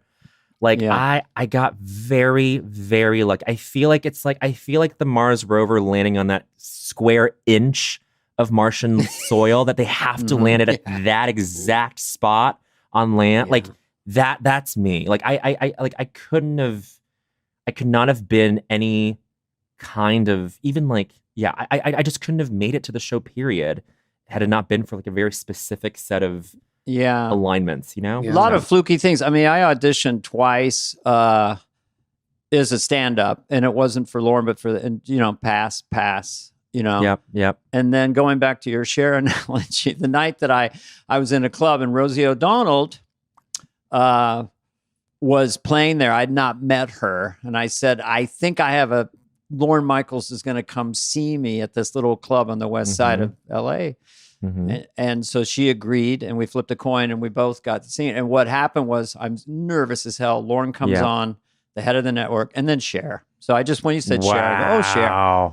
And when I run into Cher, very rarely, she would go, I was there the night you know. That's incredible. I was there. Yeah. I saw David's got a Cher. Half-breed, I've never tried to do Cher. I'm 74. You should do Cher. I would love to do Cher. I've got a good Cher impression. I bet you do. It? Can we give it 5 seconds of Cher? Sure. If I want to put tits on my back, that's nobody's business but mine. Pretty good. Was that her on Mike Douglas? A lot of people just go half-breed. They do the limp half-breed, and that's it. Boom. They go too low. They go too snap out of. But she was never that low. She's got a pretty high literal pitch. She pitches her voice out pretty high. Yeah, I love her. The funniest fucking person. I met her when I was 11 or 12 at a theater near where I grew up in the peninsula. It was Sonny and Cher, and we waited outside to get her autograph. So to your point about the kismet and the weirdness of getting on SNL or any of this happening, I happened to be in the right place at the right time over and over again. And then, like Mike Myers said, Cha, would you like to play Garth? Well, okay, what is it? And then it goes to that. Yeah. So I agree, but so there's cool. one sketch that your look, the design of your look really stood out for me as instantly funny. And that was the doctor sketch with Ryan Gosling. Oh, you had this white suit, long, straight black hair. It was such a cleverly written sketch. And then just about, first of all, nothing went wrong. You're talking to the relatives, Yeah. And Ryan Gosling comes out. I mean, that whole show, I have to say, just did exude joy. For whatever reason, it had the Beavis and Butthead and, something about Ryan Gosling on that show. He's a star. Just and someone who every time there's anytime an actor would come on, a serious actor would come on, they would just they just ask not necessarily the right questions. They'd be like, well, what's where's he coming from? What's his motivation? You're like, it's just say the line, read the card. But I think he at that point, that was his 4th time hosting. He was asking those same questions, but for some reason there was an endearing quality to it. And I think he really was. That's his way of, maybe that's some people's way of just finding the comedy of it. It's just their process. It's not a comedian's process at all, but it's an act. It's an Oscar nominated actor's process for sure. That's something's working. What is your, because we were writing pen and paper a lot of the time. I mean, the cast back in the early days. Sure. Sometimes when I would write a sketch, I would just put a check mark for either something funny or an actual laugh. And I would try to in read through.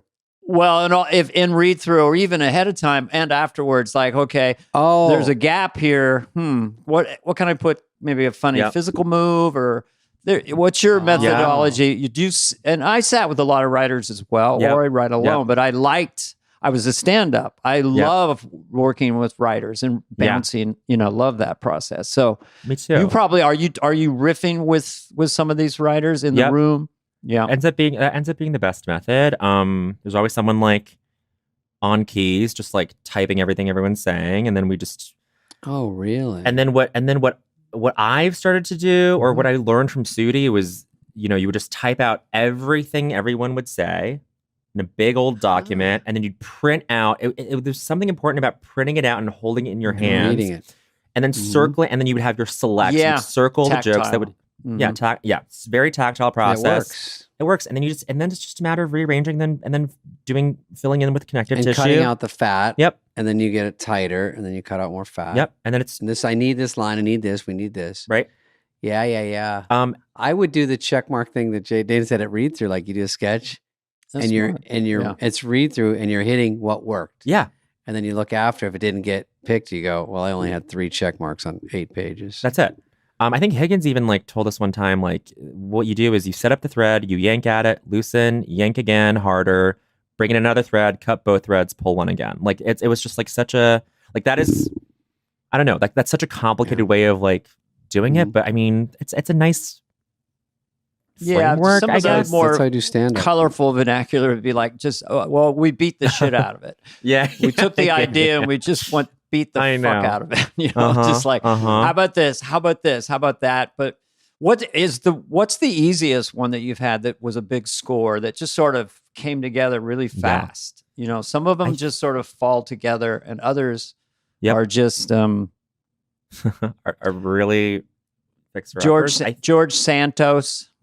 George was fun. That was mostly Jost. I mean, the Weekend Update one was me and Allison Gates and Ken Sublette, but Jost would do the cold opens, and that Candle in the Wind thing was Jost. But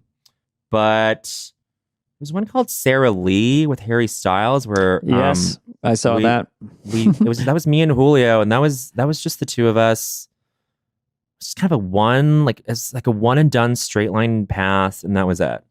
And basically that went to TV. And that was another thing where we were like, I can't believe this is going on air. Like, I can't believe. And that makes you go every now and then like, oh, like Lauren does just kind of get when to like, he understands when something is just ready to be out there, even though you as the person who wrote it might not agree with him, even though you as the person who wrote it, like even you have doubts about whether or not this is meant for a wider audience than the people internal at SNL. Lauren is like, no, like America's ready to see this, which is crazy. Yeah. Can you imagine? Sometimes oh, sorry. Go ahead, David. saying just sometimes Monday meetings, you pitch something and he goes, "This is the week," or he'll say, "It's not ready yet." Yeah. And then he goes, "That feels like 2 weeks from now." And then he goes, "This is the week," and then this is when we need it, and it's usually right. I know when it's supposed to be. I know. It's pretty amazing Hopefully. how. Yeah, he's right. I think he's downloaded. I mean, Lauren is almost like a human AI when it comes to that show because a half century of downloading everything, what will kind of work, instincts around it in that room, all filtered through his gigantic brain. He's incredibly bright. And then, it's all intuitive at this point. I mean, it's just like, because he's never sweating. Well, right before air shows when Lauren is really the most amped up. Sure. We'll lose the wig. We'll play that after update. Can we, the wine glass, could it be a little shorter? All right. I mean, you couldn't, there's never been a camera on that meeting, has there? Like, has anyone ever just taken a video and put that? Picking the show at like 10:45 that's on live to the world at 11:30. I think they finally did put a camera in the room, so they're releasing all these because they're releasing all these documentaries. Oh, that's for the right. 50th. There's 5 documentaries. Yep. Are you in any of the documentaries? I don't think so. I think they just sat me down to just talk. I think so. There's one. I don't know what they're like, but each one is about a different aspect, and like. One's about Lauren, one's about the musical guest, one's about like the preach. It's like one's about cowbell, the sketch. One's about cowbell. Yes, there's a whole documentary on it. Yeah, incredible. So I'm just excited to see how they cut it together. I have no idea. One time, Lauren grabbed me by the cue cards and he went, "I'm scared." And then he goes, "No one will believe you." And then he walked away.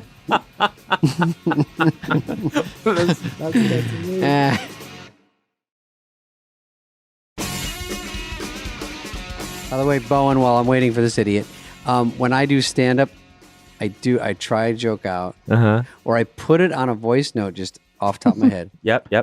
Get it typed up. Heather helps me with that, and then I go through and underline what I need. It's the exact same thing. Yeah. It's so funny you said that. It's great. And then I do it at a club, tape it, and then go, what? Because I try to memorize. I go, what did I miss? Tighten and brighten, and then you go, this is what works. This part, what you need. Go ahead. I like that. Sorry. Well, no, I kind of do my own sort of research. So this is from you. I don't know. Oh shit. Oh no. You just said, and I understood what you were talking about. It's not. Is this the cringeworthy thing? Yeah. Yeah. Okay. So I was stoned off my gourd last month on my podcast. What I thought. Yes. No, I'm kidding. No, you were stoned, really? Well, yeah. No, but we were just. My friend Matt and I were just talking about like this concept of like pushing past like a feeling of cringiness, like pushing past this feeling of like embarrassment or humiliation or shame. Like RuPaul has this thing like your fear of looking stupid is holding you back. And he like says this to so many of the drag queens on the show. He's like, your fear of looking stupid is holding you back. And I'm like that. Yeah. It just applies to so many things. And I was saying that I was like making this larger point about how SNL is like the biggest arena for looking stupid, for like trying out an idea that you think is brilliant. And it is like all week, it's this idea that has been great. And then it fucking bombs on live television. And you have to like, you gotta develop your coping mechanisms fast or else you're going to go crazy.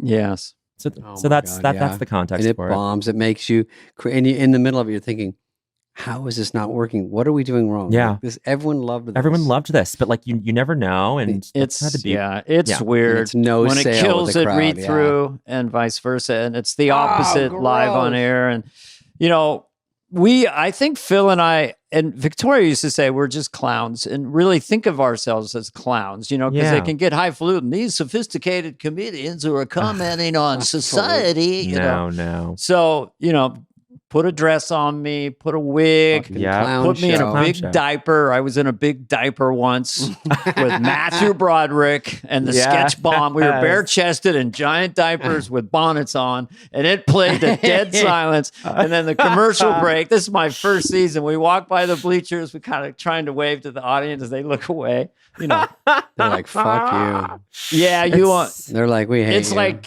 if you're not.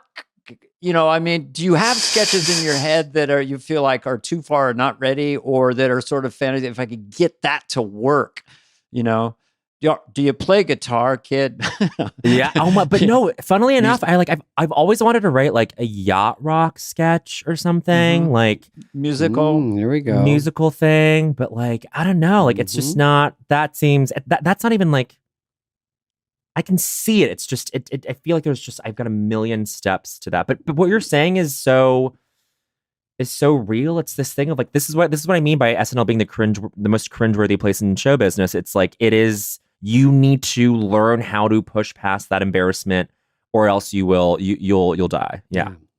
Or you'll pull your next good idea and go, I don't know about this one. Exactly. And this is the beauty of comedy, is that no one agrees on what funny. There's no universal definition of what funny is. Yeah. And that's the amazing thing about it. There's no one agrees. And for something to be funny, all it has to be is funny to two people. That is the smallest unit of measurement for comedy. And that's all that matters. Like the political shit that gets attached to it doesn't really matter.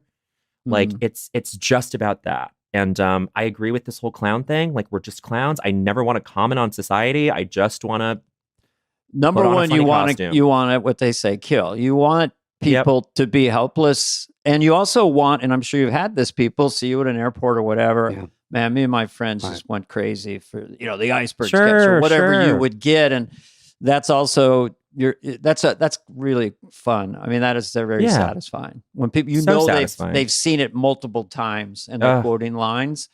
You know, that's the best. One thing I was going to ask you, because I'm curious for myself, like, why do I love when people, because I'm pre-rap and hip hop, I've been exposed to it massively.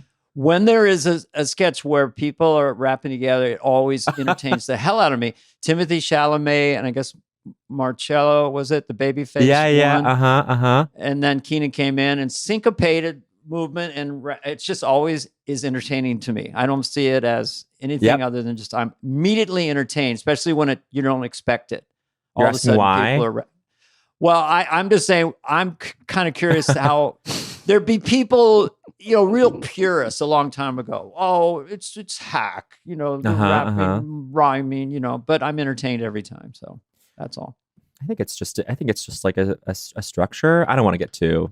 Do you think about it works? Do you think it what if Biden did a rap? I think people would go crazy. Yeah. Whoops. All right, let's wrap. Let's wrap. Bowen, you're a stud. We got to know you. We got to know a little bit about the iceberg. We got to know everybody. I love you guys. We appreciate it. Yes, thank you. You're 2,200 on his SAT. He's highly educated. I know. I'm just throwing this out at the very end, but I was like, damn. He taught himself Adobe Photoshop. I read that earlier. Meant so much. He went. These are just talk about him. Okay. Thanks, Bowen. I know you got to run. Appreciate it, and we'll see you at the show at some point. This has been a presentation of Odyssey. Please follow, subscribe, leave a like, a review, all the stuff. Smash that button, whatever it is, wherever you get your podcasts. Fly on the Wall is executive produced by Dana Carvey and David Spade, Jenna Weiss-Berman of Odyssey, and Heather Santoro. The show's lead producer is Greg Holtzman.